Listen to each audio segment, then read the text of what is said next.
Hell guys, in this video we will know about inheritance in Java language. Inheriting properties from one class to another class is known as inheritance.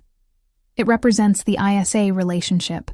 Because of this reason, it is also known as parent-child relationship.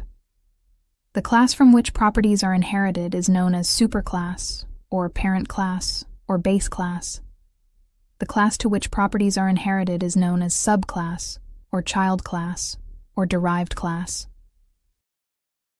I am mother of my daughter. She is playing with her puppy, and she inherits my behavior and properties like eat, way to speak, sleep, sometime way to walk also. But in Java language, I act as parent class or superclass.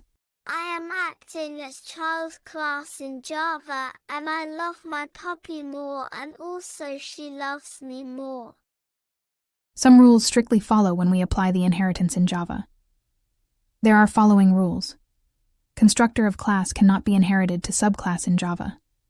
Static members of class will not be inherited to the subclass. And also the private members will not be inherited to the subclass, because scope is limited to the particular class in Java language.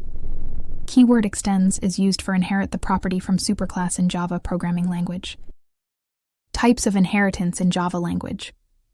Java supports 3 types of inheritance, but multiple inheritance support only use of interface concept by using implements keyword.